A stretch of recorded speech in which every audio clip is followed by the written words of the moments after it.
눈물 마시는 새 세 번째 시간 시작하도록 하겠습니다.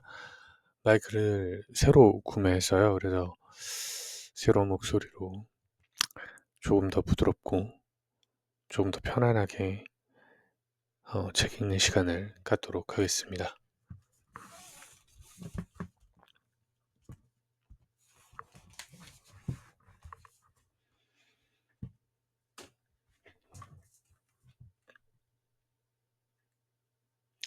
류는 화리트가 요수비에 대해 안다는 사실에 충격받지 않았다. 충격받을 만큼의 판단력도 없었기 때문이다. 내 아버지를 죽인 건 수호자들이었어. 그래. 그래서 더 이상 수련자로 있을 수 없었던 것이군. 맞아. 화리트 맞아. 나는 견딜 수 없었어. 알겠어. 하지만 너는 신명을 받은 수련자였어. 넌 발자국 없는 여신의 이름을 알아. 너의 여신은 라드칸드지. 라르칸드라고 부르면 넌 여신을 부를 수 있어. 내가 수련자인 건 아닌 건 상관없어. 여신이 내게 준 건 이름이지 지위가 아니니까. 이름만이 중요한 거야. 류는 다시 충격을 받았다. 정말이야? 그래, 내가 남아서 좀 더 공부를 했다면 알 수 있었을 거야. 넌 여신을 부를 수 있어. 여신이 내게 이름을 줬으니까. 하인샤 대사원에 가서 해야 할 일도 바로 그것과 관련이 있지. 그러니 너에겐 자격이 있어. 게다가 화리트는 고통 어린 미소를 지었다. 너는 내 친구야. 다른 자격자들을 찾을 수 없는 이런 난처한 상황에서 너처럼 자격도 있고 믿을 수도 있는 사람이 있다니. 나는 정말 행운아인 것 같군. 륜의 눈앞에 은빛이 흐렸다.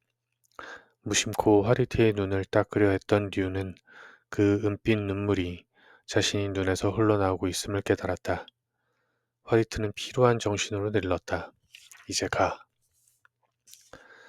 화리트는 일어나야 돼. 넌 나을 수 있어. 사람들을 부르겠어. 안 돼. 화리트는 자신이 살아날 가능성이 없다는 의미로 들렀지만 류는 사람을 불러서는 안 된다는 이름으로 알아들었다. 아직까지도 류의 정신은 열려 있었고 그래서 화리트는 륜의 오해를 알아차렸다. 하지만 화리트는 그 오해를 해소하지 않았다. 그는 너무 피곤했다. 다른 것을 더 원하지도 않았다. 마지막 힘을 짜내어 화리트는 륜이 거부할 수 없는 지배력을 행사했다. 가, 디듀스 류노, 라르칸드 페이. 륜은 벌떡 일어나 문 쪽으로 달려나갔다. 홀로 남게 된 화리트는 긴 한숨을 내쉬었다. 등의 고통도 더 이상 느껴지지 않았다.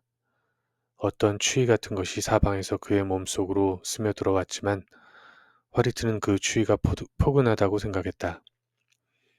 화리트는 자신이 륜을 이용했음을 알고 있었다. 그 순간 화리트에게 사명의 중요성 같은 것은 큰 문제가 아니었다. 설령 화리트는 륜이 실패한다 하더라도 별로 아쉽지 않을 것이다. 어차피 그는 성공 여부를 알지도 못할 것이다. 화리트가 원했던 것은 자신의 삶과 죽음에 의미를 부여하는 것뿐이었다. 그가 할 수 있는 일은 다 했다는 그것은 죽음의 공포 앞에 위험을 지킬 수 있는 화리트의 도구였다. 그래서 화리트는 공포 없이 침착하게 자신의 여신을 부를 수 있었다. 세파빌, 나의 여신이여. 화리트는 시야 안쪽에서 무엇인가가 어른거리는 것을 느꼈다. 그것은 희게 빛나고 있었으며 동시에 암흑이었다. 다시 은빛 눈물이 동공을 덮고 있는 것일까? 그러나 화리트는 그렇지 않다는 느낌을 받았다. 화리트는 하늘에서 내려오는 그 빛나면서도 어두운 어른거림을 향해 미소 지었다. 심장탑의 깊숙한 곳, 아니 높은 곳, 일반적으로 은밀한 곳은 지하나 혹은 그 비슷한 곳에 있기 마련이다. 하지만 200m라는 압도적인 높이의 심장탑의 경우에는 높은 곳일수록 은밀하다. 높은 곳일수록 은밀하다. 그 누구도 올라가는 데만 수천 계단의 노고가 필요한 심장탑 3층부에 대수롭지 않은 일로 올라가지 않는다. 따라서 지금 심장탑 55층에 조그마한 방에 모여 있는 세 사람의 경우 그들의 회합이 은밀한 것임은 더없이 분명하다. 55층을 걸어오르는 이를 갑수한 회합이므로 그런 희생은 그러나 그들 중 두 사람에게만 해당하는 일이다. 마지막 한 사람의 경우에는 다른 두 사람이 겪어야 했던 고생을 겪지 않았다. 왜냐하면 55층의 그 방은 그 사람의 것이었기 때문이다. 따라서 그가 막강한 힘의 소유자임을 짐작하기 위해서 꼭 나가의 문화와 관습과 역사에 정통할 필요는 없을 것이다. 다른 자들로 하여금 55층을 걸어 올라가게 하는 자가 가진 권력의 크기를 짐작하기 위해선 사람의 보편적 상식이면 충분하다. 그 방의 주인, 수호자 세리마스는 가장 위대한 수호자들 중 한 사람이었다. 네옥한 도시, 하덴그라주의 수호자들 중에서도 가장 존경받는 수호자에 속하는 그는 실로 55층에 거주할 만한 자였다. 그가 마지막으로 55층을 걸어 내려간 것도 벌써 십수년 전 일이다. 풍부한 빗물이 그의 식수였고 한 달에 한 번씩 한 달에 한두 번씩 불운한 수련자들이 다 죽어가는 얼굴을 한 채 가져다주는 역시 다 죽어가는 얼굴을 한 염소나 양, 송아지, 사슴 등이 그의 양식이었다. 세리스만은 참으로 위대한 수호자인 것이다. 불규칙적인 섭생에도 쉽게 견디는 나아가이기에 그런 위대함을 구사하는 것이 가능하다는 사실은 그의 위대함에 대한 큰 흠집이 되지는 못한다. 하지만 그 위대한 세리스만은 지금 몹시 불행한 얼굴을 한 채 두 명의 방문자를 바라보고 있었다. 두 명의 방문자들은 또한 편찮은 얼굴이었다. 물론 이 끔찍한 높이를 걸어 올라왔으니 세상에 다시 없는 낙천주의자라 하더라도 좀 불편한 기색을 띠지 않을 수는 없을 것이다. 하지만 그런 형이하학적인 고민거리 이외에 그들은 형이상학적인 고민거리도 넘치도록 가지고 있었다. 두 명의 방문자 중 한 명은 스바치는 곧 곤혹스러운 얼굴로 보고를 계속했다. 숲에서 옷과 책이 발견되었다고 합니다. 조사자들은 그 옷과 책이 물에 적셔졌던 것으로 추측합니다. 그 어린 살인자 녀석은 심장 앞에 젖은 책을 대고 젖은 옷까지 걸친 다음 적출식을 마친 나가들과 함께 자연스럽게 나왔던 모양입니다. 그래서 심장을 적출하지 않았다는 것을 들키지 않았겠지요. 보고를 듣던 소자 세리마스는 스바치 얼굴을 보며 일렀다. 그런데 자네는 왜 그렇게 곤혹스러워하는 거지? 너무 이상합니다. 그 륜페이라는 녀석이 적출 공포증 기미를 보였다는 것은 저와 카루도 눈으로 확인한 바입니다. 하지만 이건 너무 앞뒤가 안 맞습니다. 스파치 옆에 서 있던 카루 역시 그 이름에 동의하듯 고개를 끄덕였다. 세리마스는 일렀다. 설명해보게. 사건을 시간대 순으로 다시 정리해 보겠습니다. 보겠습니다. 먼저 홀에 있던 륜페이가 도망쳤습니다. 공포에 질린 것처럼 정신없는 모습이었지요.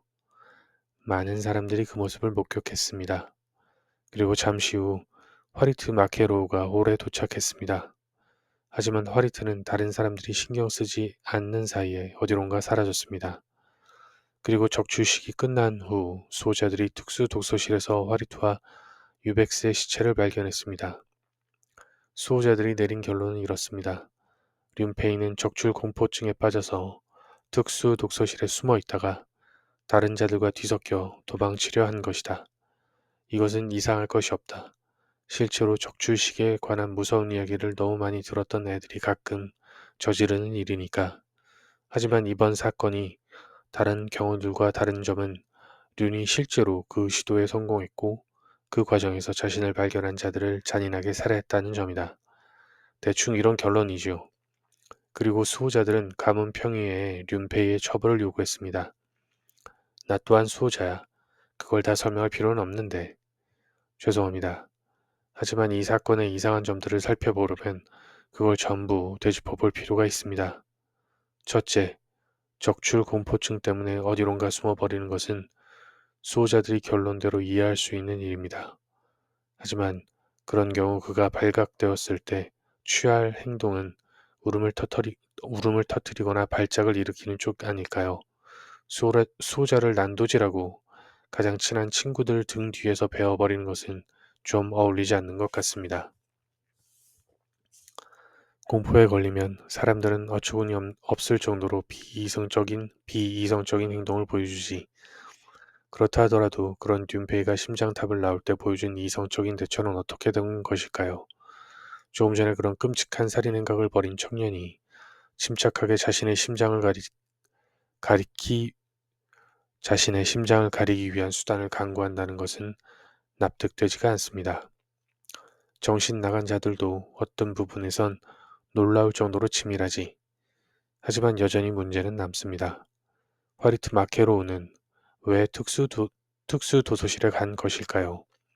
왜 홀에 남아서 수호자들을 기다리는 대신 특수도서실에 가서 친구의 사이커에 죽었을까요?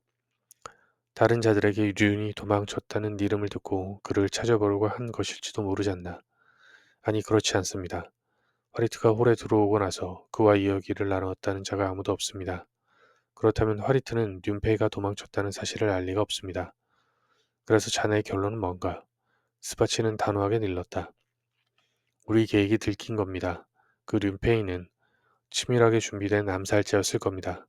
그리고 적출 공포증에 빠진 나가가 저지른 짓처럼 보이게 하려고 그런 연극을 했던 겁니다. 그 녀석은 대로와 홀에서 2번 그런 모습을 보여줬지요.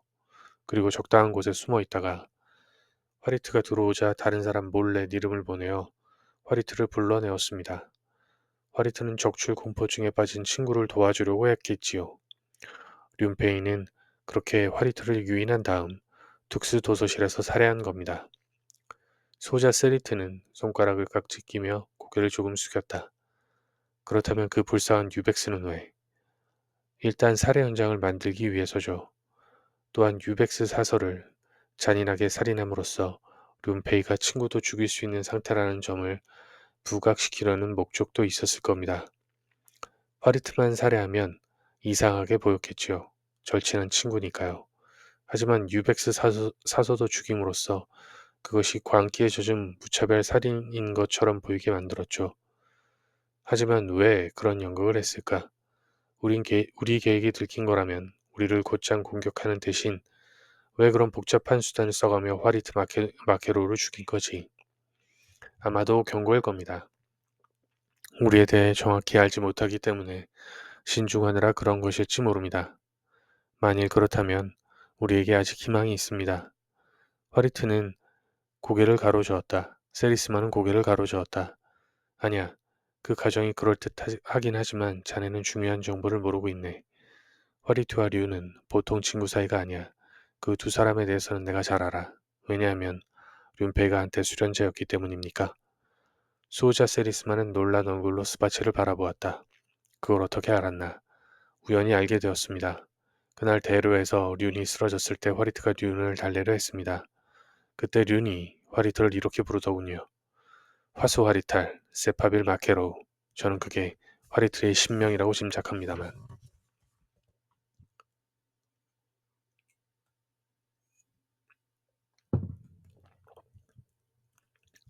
세리스만은 고개를 끄덕였다.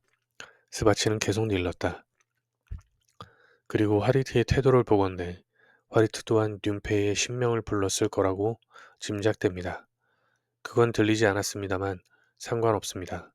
서로의 신명을 안다는 것은 그들이 한때 같은 수련자였다는 의미겠지요. 그리고 아마도 륜페이는 도중에 포기했을 겁니다. 그들은 7살 때 같이 수련자가 되었어. 비록 륜이 중도 포기했지만 그들의 우정은 계속되었어. 15년 동안의 우정일세. 그들이 어떻게 륜에게 그런 친구를 주게 할 수 있겠나. 어떤 사람을 살인자로 만드는 방법은 많습니다.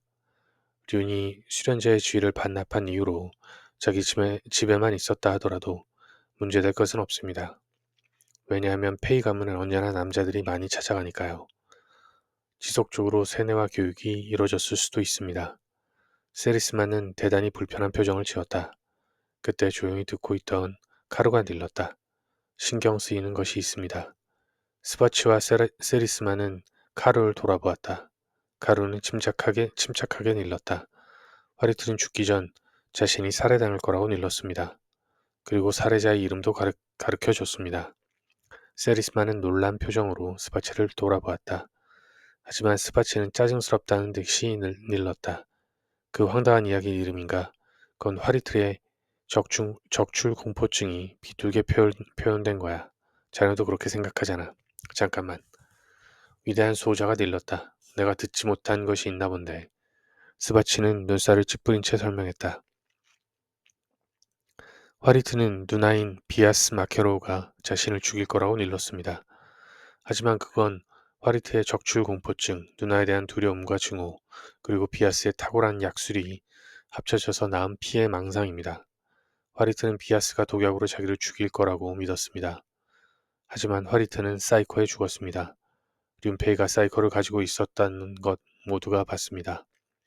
비아스 마케로우에게 화리트를 죽여야 하는 이유가 있었나? 세리스마의 질문에 스바치와 카루는 서로를 쳐다보았다. 소자는 그들의 그런 태도를 이상하게 여겼지만 잠자코 기다렸다. 잠시 후 카루가 조심스럽게 단어를 선택하며 들렀다. 이것은 저희들의 추리가 아닌 화리트의 추리입니다만 비아스 마케로우는 자녀를 원한다고 들었습니다. 물론 모든 여인들이 그것을 원하겠지만 비아스는 그 목적을 위해서라면 다른 사람들이 상상할 수도 없는 수단을 이용할 수도 있다고 여긴 것 같습니다. 그래서 비아스는 화리트에게 모종의 제의를 했고 화리트는 그것을 거절한 모양입니다. 이름을 끝낸 카루는 놀랐다. 세리스만은 조금도 당황하지 않았다. 대신 세리스만은 슬픈 듯이 고개를 끄덕였다. 그런 일이 있었나? 놀라시지 않는군요. 비아스 마케로는 그런 생각을 처음 떠올린 여자도 아닐 테고 결코 마지막 여자도 아닐 테지. 카루와 스파치는 그만 이름이 막히고 말았다. 세리스만은 담담하게 일렀다. 여자들이 남자들을 뭐라고 생각하겠는가? 겉으론 남자를 생각하는 척, 위하는 척 하지만 결국 그녀들이 원하는 것은 남자들을 침대에 눕혀놓고 그 체액을 짜내가는 일뿐이야. 그들은 남자들이 아무런 지성이 없는 동물이었으면 더 좋을걸. 실제로 어느 정도 난 그렇게 생각하고 있지. 남자란 떠돌이 동물이잖아. 그리고 동물에게 거절당했다면 분노할 수도 있겠지. 카루와 수바치는 씁쓸한 동의를 표할 수밖에 없었다. 세리스만은 불편하다는 듯 고개를 가로저으며 이름을 이었다. 화리트의 추측 이외에 그 가설을 뒷받침할 수 있는 다른 증거가 있나 카루. 글쎄요, 그날 그녀는 자신의 방에서 연구 중이었습니다. 하지만 그 때문에 그녀를 본 사람이 아무도 없습니다. 단순히 그녀를 본 사람이 없다고 해서 그녀가 살인자라고 할 수는 없을 텐데. 예, 하지만 그녀는 고명한 약술사이고 따라서 특수 도서실의 열람권을 가지고 있을 겁니다. 다른 사람의 눈을 피해 저택을 나온 다음 적출식 당일의 혼란을 틈타 심장탑에 숨어들었을 수도 있겠지요. 그러고는 유백스를 죽여 특수 도서실을 비워놓은 다음 남동생을 거기로 유인해서 죽일 수도 있었을 겁니다. 비아스 마케로우는 열람권을 가지고 있네. 하지만 유백스가 죽었으니 그날 그녀가 특수 도서실에 찾아왔는지 확인할 도리가 없군. 그렇다면 그녀에게 화리트에 대한 증오 이외에 다른 혐의점이 없는 것이군. 물론 증오는 살인의 가장 보편적인 이유 중에 하나지만. 카루는 뭐라 대답하려 했지만 세리스만은 손을 내저었다. 화리트 마케로우는 죽었네. 그의 심장, 그의 살해범은 그의 살해범은 반드시 밝혀내어 처벌을 받아야 할 것이야. 하지만 살해범을 찾아낸다고 해서 화리트가 다시 살아날 수는 없는 것처럼 우리 계획 또한 재개될 수 없어. 계획은 실패했네. 지금부터 지금부터 수련자들 중 적당한 일을 찾아봐야 할지도 몰라. 스바치는 신경질적으로 칼자루를 움켜쥐었다가 다시 놓았다. 1년을 더 기다리는 겁니까? 그들이 그렇게 시간을 줄까요? 도리가 없네. 이미 토론했던 것이었잖나. 이것은 수련자만이 할 수 있는 일이고 나가는 적출식을 마쳐야만 키보렌을 안전하게 건널 수 있어. 그러니 다음 적출식을 기다리며 적당한 사람을 찾을 수밖에. 이름을 마친 세리스만은 카루가 묘한 얼굴을 하고 있다는 것을 깨달았다. 수호자의 시선을 본 스바치도 카루를 돌아보았다. 카루는 조심스럽게 일렀다. 어쩌면 1년을 더 기다리지 않아도 될지 모릅니다. 무슨 이름인가? 남아있는 수련자가 있던가? 몇몇이 아직 방랑을 떠나지 않고 하덴 그레주에 남아있다는 것을 알고 있네만 그들 중 적당한 후보자가 있었나? 있습니다. 좀 묘한 후보자지만 그는 한때 수련자였고 키보렌의 땅을 반드시 도망쳐야 하는 이유도 가지고 있습니다. 어리둥절해하던 두 사람은 카루의 정신을 자세히 들여다보았다. 그리고 거기서 어떤 이름을 발견했다. 륜페이, 그 살인자를. 스바치는 경악해서 외쳤지만 카루는 단호하게 일렀다. 만약 화리트의 가정이 맞다면 살인자는 비아스 마케로우지 륜페이가 아니야. 하지만 류는 한계섬을 넘어 도망쳐야 되는 이유를 가지고 있지. 적출을 하지 않았으니까. 그리고 륜페이는 신명을 가진 수련자였어. 카루는 세리스마를 돌아보았다. 륜페이를 추적하도록 허락해 주십시오. 소자 세리스마. 만약 그가 살해자가 아니라면 우리 이 일을 도와줄지도 모릅니다. 죽은 친구의 사명을 잇는 일이니 적극적으로 도와줄 가능성이 있습니다. 세리스마는 침중하게 일렀다. 만약 살해자라면, 그렇다면 카루는 자신의 칼을 잠시 쥐어 보였다. 수호자 유백스와 화리트의 복수를 해줄 수 있겠지요. 복수권을 요구합니다. 감은 평의회장은 일순 고요해졌다. 물론 나가들의 모임은 항상 고요하므로 이것은 나가적인 표현으로 즉 편의회 구성원들 전부가 한순간에 정신을 닫았다는 의미로 이해되어야 한다. 평의회의 구성원들인 각 가문의 대표자들은 모두 의장석을 돌아보았다. 평의회 의장 라토세는 나가들이 나이 허물이라고 부르는 허물 조각들이 얼굴과 손등 곳곳에 남아있는 늙은 나가였다. 더 이상 허물이 깔끔하게 벗겨지지 않기 때문에 생기는 것으로 나가들 사이에는 이 모습이 연륜의 증거와 존경의 이유가 된다. 하지만 그 위대한 라토센도 복수권이라는 이름의 당혹감을 감추지 못했다. 지금 복수권이라고 하셨소. 비아스 마케로우. 그렇습니다. 반원형의 의석에 앉아있던 가문의 대표자들은 겨우 약한 이름을 내보낼 여유를 되찾았다. 예의를 담아 미약하게 발산되는 그녀들의 반응은 모두 어처구니가 없다는 쪽인 듯 했다. 당연하지. 라토세는 그녀들의 반응을 이해할 수 있었고 동시에 솜난이 페이에 대한 분노를 참지 못했다. 발언형 의석의 한쪽엔 두 개의 책상이 서로 마주보는 형태로 놓여 있었다. 그곳엔 이 사건의 이해 당사자인 페이 가문과 마케로 가문의 두 대표가 서로를 마주보며 앉아 있었다. 페이 가문의 장녀이자 가문의 대표자인 솜난이 페이는 페이 가문 쪽에 의자에 앉아 있었고 지금 비아스가 무슨 이름을 하고 있는 건지 모르겠다는 표정을 짓고 있었다. 속으로 이를 갈던 라토세는 편파적이란 항의를 들을 것을 감수하며 한 번 더 시간을 끌었다. 그렇다면 귀하의 가문은 페이 가문에게 복수의 권리를 행사하겠다는 겁니까? 그렇습니다. 라토세는 비명을 지르고 싶었다. 솜난이 페이는 여전히 멍청한 얼굴을 하고 앉아 있었다. 그 얼굴을 보던 센 의장은 문득 솜난이 페이가 복수권이 무슨 이름인지 모를 거라는 데 생각이 미쳤다. 맙소사 그렇군. 그걸 모르고 있어. 센 의장은 재빨리 전략을 세운 다음 일렀다.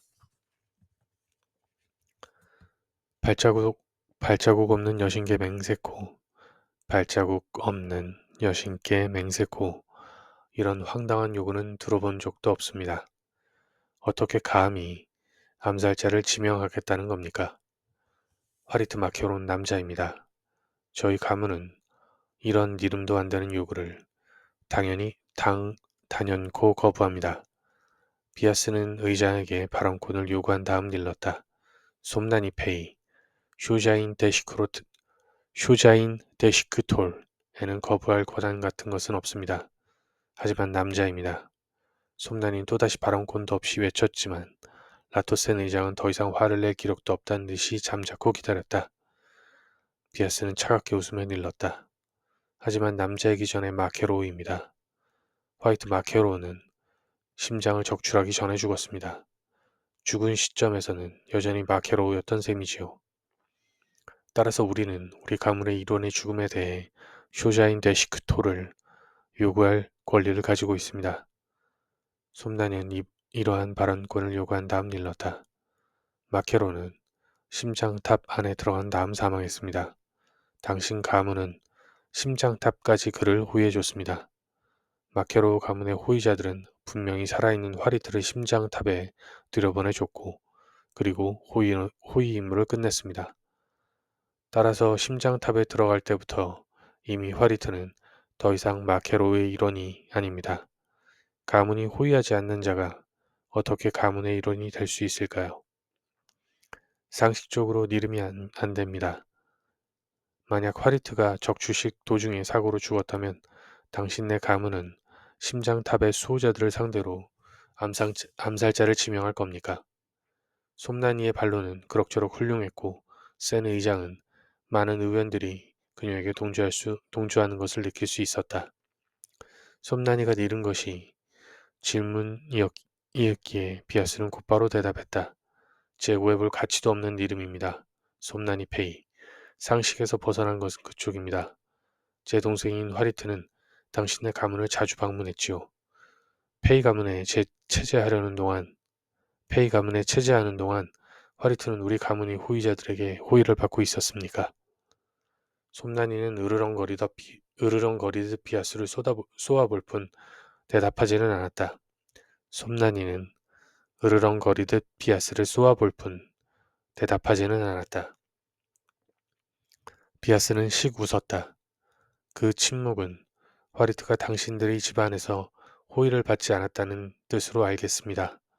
당신 논리대로라면 그때 화리트가 호의를 받고 있지 않으니 마케로의 이론도 아니었겠군요. 이런 논리에 찬성하십니까? 솜나니는 약이 잔뜩 올라서 외쳤다. 륜 또한 남자입니다. 우리 가문의 일원이 아니라고요. 그자의 일로 우리 가문의 암살자를 지명하는 건 얼토당토 않는 솜나니의 전략적 실수였다. 라토세는 정신적 신음을 흘렸다. 솜나니 페이는 호의에 대한 이야기를 좀 더 물고 늘어졌어야 했다.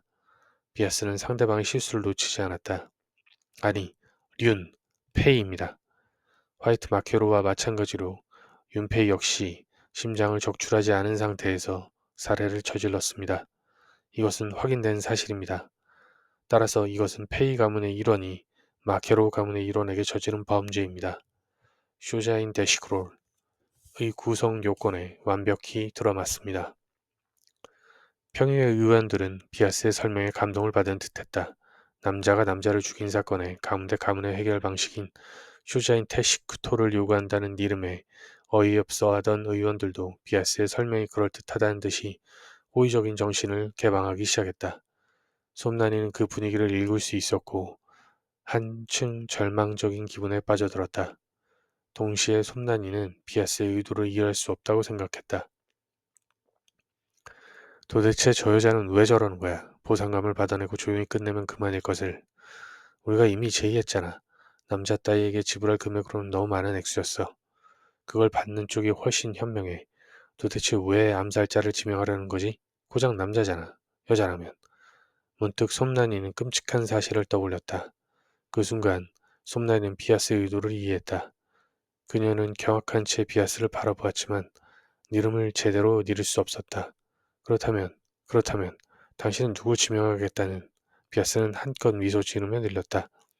당신 가문에는 여유와 법도에 정통하여 모든 이의 존경을 받는 분이 계시지 않습니까?